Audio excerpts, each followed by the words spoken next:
그런 무더위에 살아남으셨네요. 오늘은 좀 이렇게 무더위가 한풀 좀 꺾인 것 같아요. 어젯밤새 내린 비가 이 더위를 식히듯이 여러분, 이 예배 속에 하나님의 은혜의 단비가 여러분의 마음을 감싸서 여러분 마음에 묻어왔던 이 세상의 독들이 다 빠지고 정말 평화의 사람으로, 그죠? 삶 속에서 충만한 자신감이 하늘의 은혜로 부어질 때에 여러분을 붙잡고 있는 모든 것들로부터 결박에서 놓여지는 그런 은혜가 우리 모두에게 임하시기를 주님의 이름으로 축복합니다. 오늘 우리 찬양대 너무 멋졌어요. 네? 네. 원래 잘하지만 오늘 더 멋졌던 것 같아요. 네. 이러면 이제 다음 주가 또 기대가 되는데 어떻게 하려나 모르겠습니다. 더 잘하지 않겠나, 그 마음에 기쁨이 생깁니다. 조금 전에 저희들 왕이신 나의 하나님에서 여러분 마음의 고백적인 찬양을 저희들이 하지 않았습니까? 그 하나님을 내 인생의 왕으로 인정한다라는 것은요, 하나님의 주권에 대한 것을 우리가 인정하는 것입니다. 달리 표현하면 우리의 살아가고 있는 모든 주어지는 환경과 지금의 결과가 하나님의 주권대로 하나님의 큰 그림 안에서 지금도 나아가고 있다는 것을 여러분들이 믿어야 된다는 거예요. 어떤 분들은 노래와 찬양은 너무 잘해. You are my Lord. You are my King. 그렇게 찬양과 노래는 했지만 실제적인 삶의 현장 속에 가보면은 왕이 누가 되어 있어요?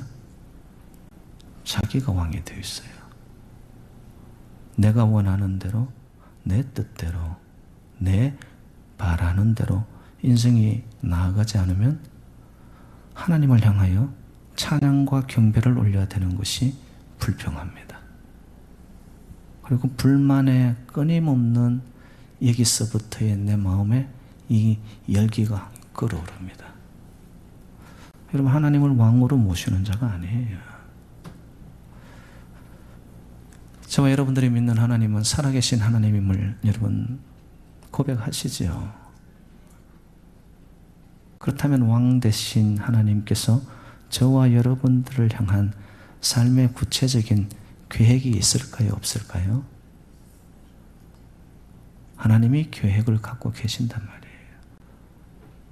그리고 저와 여러분들의 인생 코스를 내가 원하는 대로 드라이브 해나가는 것이 아니라 하나님이 저와 여러분들을 향한 하나님의 인생 코스가 반드시 있습니다.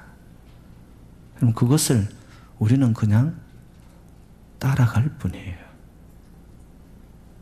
근데 그것을 거역하고 그것에 대해서 우리가 받아들이지 못한다면 우리가 하나님을 어떻게 왕이라고 고백하고 찬양하고 하나님 앞에 우리의 삶이 주의 것이라고 그렇게 고백하기엔 여러분 이거는 앞뒤가 안 맞다는 거예요. 우리 인생의 코스가 크게 보면 한 4가지가 있는 것 같아요. 첫째는 처음부터 끝까지 잘 되는 경우, 일사천리의 탄탄대로의 인생. 그런데 여러분 이 인생은 비현실적입니다. 여러분 처음부터 끝까지 잘 되는 인생이 있어요, 없어요? 우리는 그러기를 바라죠. 모든 문제가 없는 무풍지대에 그냥 늘 잔잔한 바람이 불어오고 순풍이 불어와서 문제없는 인생으로 살기를 원하죠.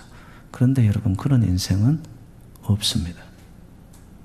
두 번째, 처음부터 끝까지 잘 안 되는 경우, 첩첩산중, 사면초가, 그리고 마음에서 일이 안 풀려가지고 끊임없는 불만족이 올라오는데 부글부글 끓고 있는데 거기에 이 석유를 갖다 붓는 일들이 더 터져요. 자, 여러분 이런 인생도 있나요, 없나요? 처음부터 끝까지 안 되는 인생이 있어요? 여러분 인생 전체를 그냥 어거지상으로 한번 인생에 햇빛 쨍쨍 내리고 기쁨이 없는 삶을 사는 사람이 있나요? 그런 인생도 여러분 없어요. 세 번째 유형입니다. 처음은 좋은데 갈수록 끝이 안 좋은 경우. 잘 나가다가 인생이 이렇게 3000% 빠지는 경우가 있습니다. 용두사미와 같은 격이라고 생각을 하면 되죠. 성경상에 대표적으로 사울 왕이 있습니다. 사울은 보통 사람들보다 기골이 장대하여 외모부터가 남달랐습니다. 그가 기름 부음을 받고는 여러분 이스라엘의 초대 왕이 되죠. 왕정 시대의 초대 왕이 됩니다. 그런 그의 인생이 끝이 어떻게 되었나요? 시기와 질투와 조그만 거 하나를 못 이겨내서 다윗을 가슴에 품고 비교를 삼습니다. 그러면서 그의 인생은 추락하고 마는 거죠. 괜찮은 인생이었잖아요. 자기대로 살면은 하나님께 감사와 영광을 돌릴 수 있는 삶이었는데 그 끝이 어떻게 되죠? 곤두박질 치고 만다는 거죠. 네 번째 유형은 처음은 안 좋았는데 갈수록 끝이 좋은 경우의 삶이 있습니다. 전화위복의 삶이라고 할 수 있겠죠. 성경상의 대표적인 인물은 요셉입니다. 요셉은 여러분 잘 아시잖아요. 이복 형들로부터 그가 꿈을 꾼 그 사실 하나만으로 인해 가지고 완전히 팽당합니다. 왕따를 당합니다. 형들이 그들을 마음에 분노를 품고 있는 거예요. 저 자식 언제쯤이면 우리가 한번 골탕 먹일 거야. 근데 기회가 왔습니다. 아버지 야곱이 형들이 벌판에서 목양을 하고 있으니 거기 가서 먹을 것을 갖다 주고 안부를 전하고 네가 돌아와서 어떻게 지내는지 나에게 알려달라. 멀리서 동생 요셉이 오는 것을 보고 이복 형들이 작당을 합니다. 구덩이에 파서 그를 묻어버리자. 아니다. 생명은 우리가 알 수 없다. 그러다 결론을 내린 것이 상인에게 팔아버립니다. 노예가 되어버리는 거죠. 하루아침에 완전히 노예 신세로 전락합니다. 보디발 장군의 집에 가서 노예로, 그러나 그곳에서 요셉은 하나님이 자기와 함께함, 하나님에 대한 주권을 마음에서부터 놓지 않습니다. 노예로 일을 하는데도 얼마나 성실히 주어진 상황 속에서 시리와 절망에 빠지지 않고 그 자리를 감당하거든요. 주인이 보니까 마음에 들었어요. 가정 총무로 세웁니다. 근데 여러분, 가정 총무는 양반입니까? 아니요. 아직은 여전히 신분이 노예예요. 그런 상황 속에서 요셉이 성경에 이르기를 준수하고 아름다웠더라라는 표현이 있습니다. 아마 저 정도로 이렇게 봐줄만 했던 것 같아요. 누가 저렇게 비웃으시는지 참. 이럴 땐 그냥 아멘 하면 되는데 뭘 그래. 준수하고 아름답다 보니까 보디발 장군의 아내가 유혹의 손길을 뻗칩니다. 얼마나 동침하기를 원했으면 도망가는 요셉의 옷을 뺏기까지 한 거예요. 근데 요셉은 그 자리를 박차고 나갑니다. 그 사건 이후에 이 보디발의 아내가 뭐예요? 음모를 꾸미죠. 그가 나를 겁탈하려고 했다. 그 즉시 요셉은 여러분 감옥에 갇히게 됩니다. 완전 감옥에 자유도 없는 밑바닥 인생으로 전락합니다. 그런데 거기에서조차도 요셉은 간수장이 그 감옥의 모든 일을 맡기는 키를 넘기는 거예요. 여러분, 이런 이야기가 그냥 지나가는 이야기로 여러분들은 생각하겠지만요, 요셉은 어느 순간 어떤 상황에서도 하나님의 주권, 하나님이 자기 인생을 붙잡고 있다는 것에 대한 추호의 의심도 없었습니다. 감옥에서 결국 하나님이 술 맡은 관원, 떡 맡은 관원을 만나게 하죠. 꿈을 해석합니다. 그리고는 어떻게 됩니까? 바로 앞에 세워집니다. 그리고 끝내 요셉은 바로의 바로 다음 가는 애굽의 제2인자가 되어버립니다. 자, 그런데 여기서 이 요셉이요, 하나님의 주권을 인정했기 때문에 그렇게 인생의 굴곡을 겪으면서 바닥 인생을 달렸지만 그가 형들과 제외하는 장소에서 이런 고백을 합니다. 창세기 45장 5절 말씀. 당신들이 나를 이곳에 팔았다고 해서 근심하지 마소서, 한탄하지 마소서. 하나님이 큰 구원을, 당신들의 생명을 보존하고 당신들의 후손을 세상에 두시려고 나를 당신들보다 먼저 보내셨나이다 라고 이야기합니다. 여러분, 굉장히 중요한 신학적인 주제입니다. Not sold, 팔려서 지금 이 생사가 된 것이 아니라 but sent, 하나님의 주권적 계획과 섭리 가운데 하나님이 나를 먼저 이미 이곳에 보내셨다라는 거예요.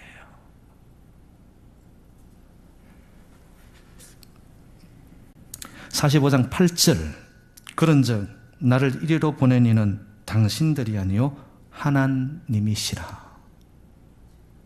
요셉의 인생 속에 항상 주어로 주제로 떠오르는 것은 엘로힘, 하나님이 항상 그의 인생 주어입니다.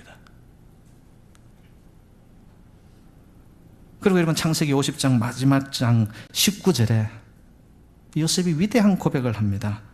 요셉이 그들에게 이르되 두려워하지 마소서, 내가 하나님을 대신하리이까. Am I in the place of God? 내가 어찌 하나님의 자리에, 하나님의 계획에, 하나님이 뜻하신 바에 반하여서 내가 살아갈 수 있나이까? 전적으로 하나님을 향한 신뢰와 하나님에 대한 주권을 요셉은 언제나 찬양합니다.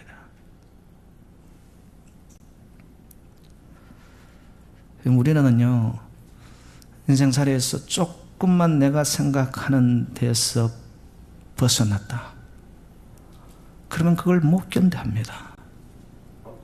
Why me? 내가 생각하는 것은 이해할 수 없어. 왜 이런 일이? 근데 여러분 아시나요? 하나님의 주권 앞에서는요, 우리의 정오도 원한도 질투도 파멸도 한탄도 눈물도 억울함도 고통도 시련도 시리도 절망도 실패도 근심도 걱정도 심지어 죽음조차도 이런 단어들은 무색해지고 맙니다. 우리가 하나님을 인정하고 하나님의 주권에 대한 것이 내 삶 속에 여러분 뼈대가 되어서 내 삶의 축이 되어서 안 가기 때문에 조금만 인생에 뭔가가 터지면은 끊임없는 염려, 걱정, 불안, 수치, 한탄, 분노, 원한,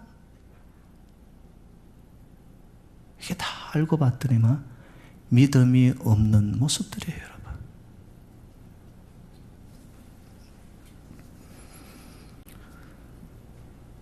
저희들이 믿는 하나님은 결코 저희들을 실망시키지 않는 살아계신 하나님이신 줄로 믿습니다. 지금도 인류의 역사를 하나님의 계획 속에서 주관하시는 하나님은요, 저와 여러분의 인생 속에 하나님이 개입 안 하실까요? 반드시 하나님의 계획과 하나님의 뜻이 있습니다. 그런데 그 하나님은 놀라운 하나님이에요. 안 되는 일을 통하여서도 결국에는 더 잘 되게 만드시는 하나님이신 줄로 믿습니다.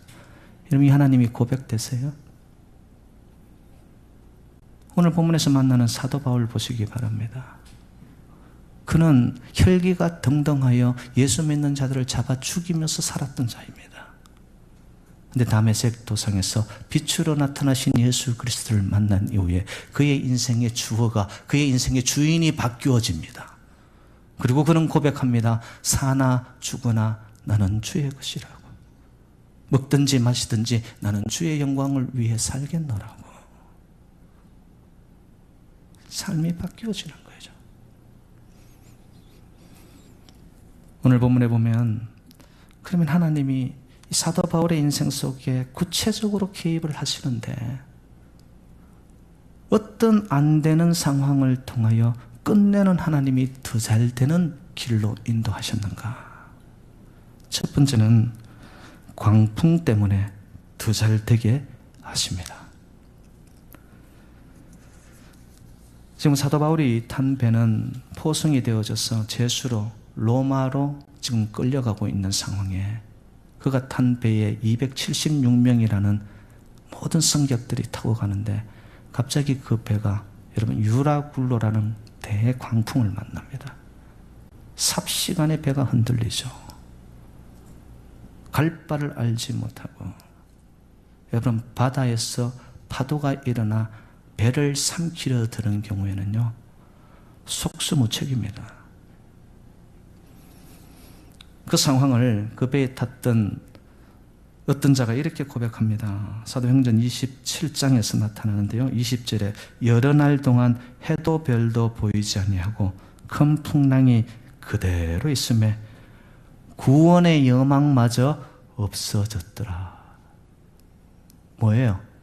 이제 우리 죽었단 말이에요. 우리 끝났어. 구원의 여망이 이제는 앞길이 보이지 않아. 정말 그런 건가요, 여러분? 20절에 이렇게 표현이 되어 있습니다. 해도 별도 보이지 아니하고. 제가 다시 묻습니다.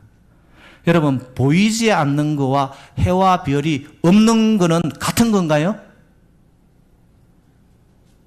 전혀 다른 이야기입니다. 소망이 없는 것이 아니에요. 광풍 속에서도 우리의 앞날이 안 보이는 게 아니란 말이래요.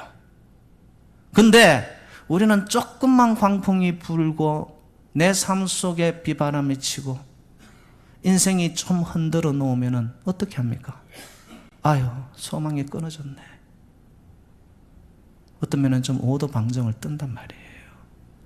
근데 여러분, 해와 달이 보이지 않은 것은 없는 것이 아닙니다. 시간이 지나 때가 차면은 여러분 구름은 거두어지는 거예요. 그리고 소망은 그 자리 그대로 있는 거예요.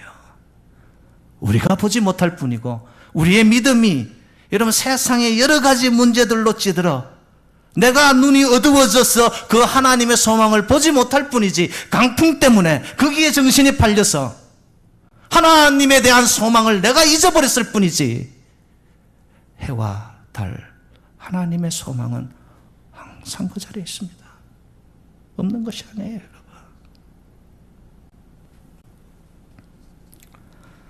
그럼 이런 광풍이 불어올 때 여러분 소망이 보이게 하려면 어떻게 해야 되는 줄 아실까요? 그 방법이 나타납니다. 사도행전 27장 18절 그리고 38절에 보면은 그 배에 탔던 사람들이 짐을 바다에 풀어버립니다. 그리고 배의 기구를 그들의 손으로 바다에 내어 던집니다. 여러분의 인생에 강풍이 불어오는데도 아직도 내 잘났다 생각하고 아직도 내가 자만하고 교만하여 하나님 앞에 뻣뻣하게 있습니까? 여러분 그 인생에야 정말 소망이 없습니다. 여러분 사막을 여행하다 보면은요 그 푹푹 빠지는 사막에 여러분 아무리 4x4 차를 타고 가더라도요 모래에 꺼져가는 거기에서 4x4도 힘을 발하지 못할 때가 있습니다. 그때 어떻게 빠져나오는 줄 아세요? 차바퀴에 에어, 공기를 빼는 거예요.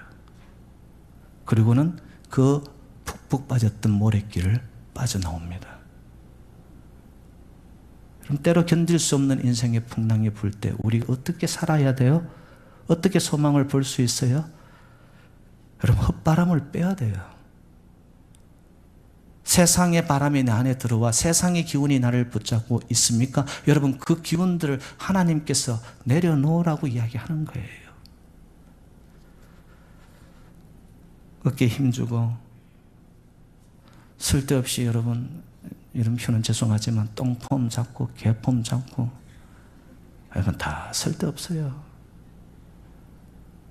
정말 인생의 강풍이 너도 질풍이 우리 인생을 덮칠 때 우리가 할 수 있는 건 뭐예요? 다 빼내고 주님 앞에 두 손 들고 나타나는 길밖에 없는 줄로 믿습니다. 그러면 하나님 우리 잡아주세요, 여러분. 네?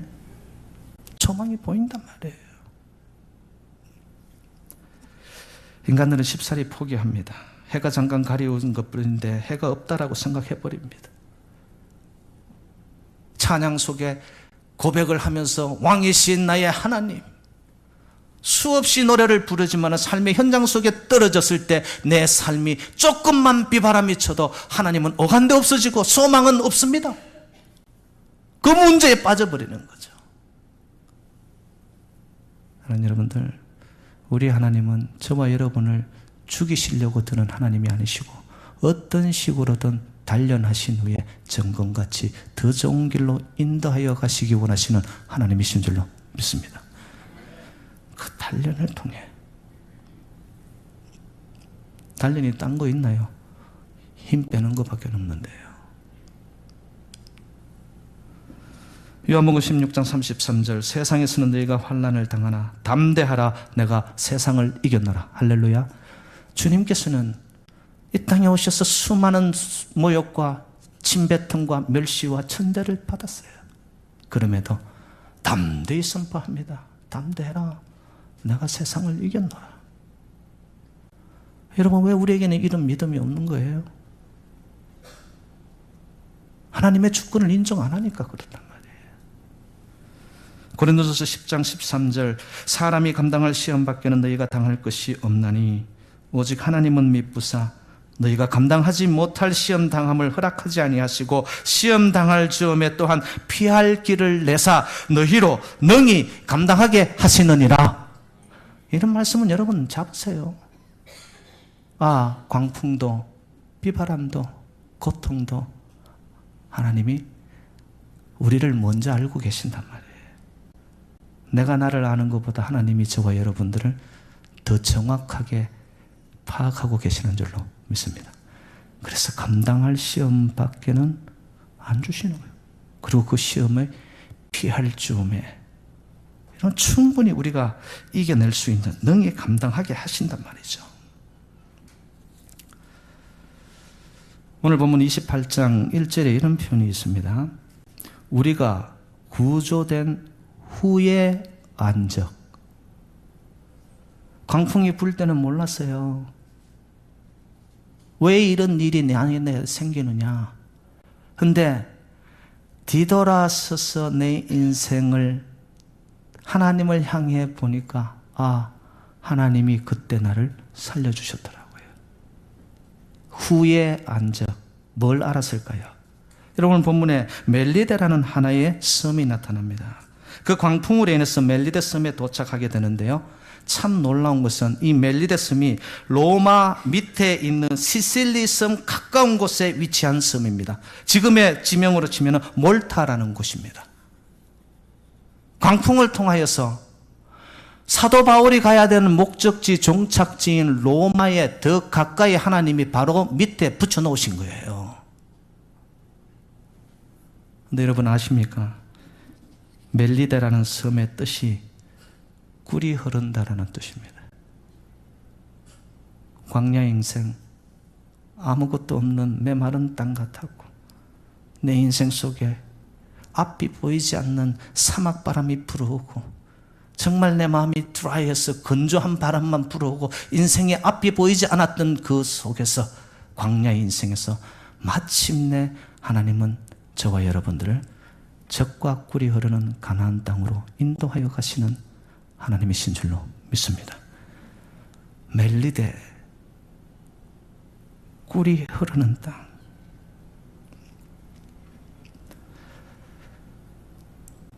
두 번째 안 되는 일, 그게 뭘까요?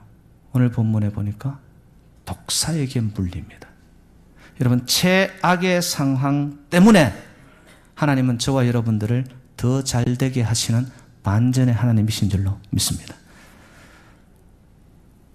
보세요. 뱀에게 지금 물렸단 말이에요.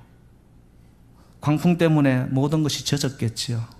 그래서 원주민들이 그들에게 불을 피워주고 와서 모닥불을 만들었습니다. 사도 바울이 가서 장작을 가져왔는데 아마 독사가 그 안에 있었는가 보죠. 불에 넣으니까 그 뜨거움에 독사가 나오면서 손에 달랑달랑 붙어 있는 상황이에요. 그리고 원주민들이 보고, 아, 이제 저 사람은 진실로 이 사람은 살인한 자로다. 그러면서 28장 4절에 이릅니다. 이게 뭔 말이냐? 아, 이제 저 사람은 죽었다는 거예요. 여러분 생각해보세요. 독사에게 물렸어요. 그것도 슬쩍 지나가는 것이 아니라 물려서 달랑달랑 그대로 붙어 있어요. 그런데 사도 바울이 어떻게 합니까? 그것을 떨어냅니다. 그리고 사람들이 좀 있으면 이제 이 사람은 죽을 줄 알고, 그런데 여상하거든요. 그렇더니 그들이 똑같은 사람들이 사도 바울을 보고 고백하기를 그는 신이라 이야기합니다. 이거는 다른 말로 표현하면 저 사람은 하나님의 사람이라고, 하나님이 지켜주는 사람이라고, 하나님이 붙잡고 보호하시는 사람이라고. 그리고 여러분 거기서 융성한 대접을 받고 결국에는 배의 모든 것을 더 채워 실은 다음에 목적지를 향하여 가게 합니다. 그거와 연이어지는 하나의 상황이 뭐냐면 보볼리오라는 추장이 있었는데 추장의 부친이 갑자기 열병이 나타납니다. 그리고 이질로 인해서 죽게 됩니다. 여러분, 우리 인생 속에 살다 보면 원치 않는 질병이 찾아옵니다. 여러분, 이 질병조차도 최악의 상태 속에서도 하나님의 주권을 믿는다면, 여러분, 이 질병으로 인해 가지고 이전에 내가 하나님 앞으로 십자가 가까이 나아가지 못하였던, 식어버렸던 내 삶의 신앙의 열정이 인생의 질병으로 인해 최악의 상황에 막혀버리고 이제는 독사에게 물려버린 것과 같고 이제 곧 죽을 것 같은 상황 앞에서도 하나님의 임재 가까이 나아가기 시작합니다. 아버지, 이를 통하여 이루시고자 하는 하나님의 뜻이 무엇입니까? 이전에는 까마득히 잊고 살았던 하나님에 대한 존재, 하나님의 주권에 대한 것을 생각지 않다가 인생의 극한 최악의 상태에 이르면서 하나님 앞으로 나옵니다. 인간의 시각으로 보면 우연이고 최악일지라도 하나님의 시각으로 보면 필연이고 감추어진 희망이고 숨겨진 축복이고 준비된 하나님의 섭리가 반드시 있는 줄로 믿습니다. 여러분, 이것이 보여야지만 신앙은 깊어지기 시작합니다. 언제까지 찰싹거리다가 여러분 그냥 신앙생활 어느 교회 내가 얼마 다녔다, 여러분 이걸로 끝나시겠어요? 정말 내 인생에 개입하셔서 주권적으로 역사하시는 그 하나님을 가슴으로 만난 체험이 없다면, 그렇게 하나님을 믿는 자들의 삶은 최악의 상태가 오더라도 담대하게, 여러분 이렇게 한번 생각을 해보십시오. 그래, 까짓것 지금 죽으면 나 천국 가는 것이고, 안 죽고 하나님이 이곳에서 살려주면 이곳을 내가 작은 천국으로 만들어 가는 삶이 되면 안 되겠는가? 여러분, 저는 저와 여러분들이 좀 이런 믿음이 생겼으면 좋겠어요. 하나님 지금 저 데리고 가면 아버지 저 천국 가는 거 맞죠? 근데 생명을 연장시켜 이곳에 있게 하셨으면 이곳을 하나님이 기뻐하는 하나님의 나라와 의를 이루어내는 하나님의 천국으로 만들어내는 축복의 통로로 저와 여러분들이 쓰임받기를 주님의 이름으로 축복합니다. 여러분, 이런 믿음과 이런 하나님에 대한 주권을 내가 인정하여 갈 때 하나님은 저와 여러분들을 반드시 살려주십니다. 사도행전 27장 44절에 이르는 말씀입니다. 마침내 사람들이 다 구조되니라. 마침내 구원을 받고, 마침내 축복이 이루고, 마침내 내 인생의 소망이 보이기 시작하고, 여러분, 이것이 하나님과 동행하여 가는 신앙의 여정입니다.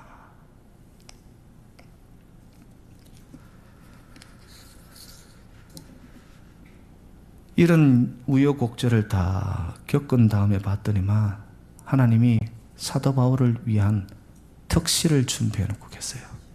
여러분 28장 16절로 한번 가봅시다. 28장 16절 다 같이 시작. 우리가 로마에 들어가니 바울에게는 자기를 지키는 한 군인과 함께 따로 있게 허락하더라. 여러분 보세요. 그 모든 강풍과 독사에게 물리고, 여러분 그 버블리오의 아버지 안수하여 병을 낫게 하고, 이 모든 과정을 다 겪으면서 갔는데 보니까 하나님께서는 여호와 이레와 승리 가운데 사도 바울을 위한 특실을 준비해 놓고 있는 거예요. 여러분 그 당시 죄인이면 포승되어서 가면은 여러분 말할 수 없는 인생의 나락으로 떨어지는 거예요. 그런데 하나님은 이런 하나님이시다는 거예요. 로마로 호송되던 제수 바울은 이미 유라굴로의 강풍으로 인해서, 독사에게 물리는 멜리데 섬의 기적으로 인해서, 더 나아가 병을 고치는 일을 통해서 그는 제수가 아닌 하나님의 사람으로, 그래요 주변의 사람들이 그를 보고 하나님의 사람임을 인정하고 담대한 복음자로 그를 높여줍니다. 하나님이 하시는 주권의 일은 바로 이와 같다는 거예요. 사도 바울은 말씀하신 그대로 되리라. 이게 뭐예요? 유라굴라 강풍이 불어올 때 너희는 이제는 안심하라. 너희 중 아무도 생명에는 아무런 손상이 없을 것이고 오로지 배뿐이니라. 하나님이 보여주신 계시 속에서 말씀 그대로 될 줄로 알고, 인생의 강풍이 불어오든 독사가 그를 깨물어 물든 관계하지 아니하고 하나님 주권 안에 그의 인생을 드립니다. 하나님을 믿던 사도 바울에게는 해방을 놓는 대제사장들, 음모자들, 마귀들, 유라굴로와 같은 광풍, 아니 독사의 이빨조차도 하나님이 정하여 놓은 코스에 로마로 가는 사도 바울의 앞길을 막을 수 없었습니다.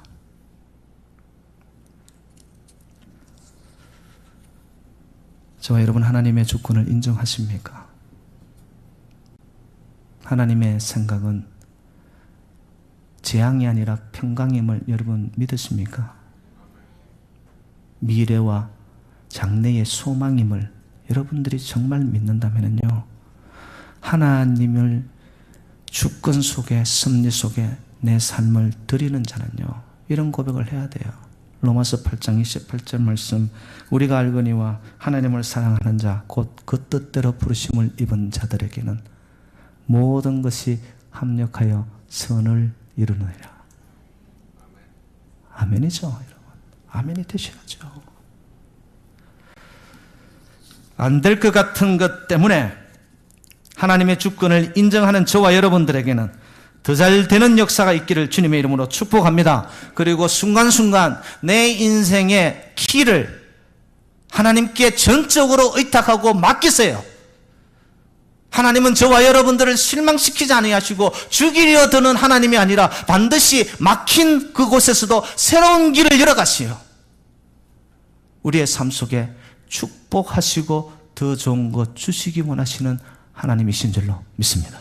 그 하나님을 우리가 주권을 인정하고 하나님의 섭리 가운데 내 인생을 맡길 그 순간, 하나님은 반드시 우리를 소망의 항구로, 우리가 알 수 없는 더 좋은 인생의 특실로, 그곳에서 복음을 전하는 담대한 전도자로 우리를 통하여 하나님의 나라를 확장을 이루어 가시는 아버지의 뜻이 저와 여러분 이 공동체를 통하여 이루어지시기를 주님의 이름으로 축원드립니다.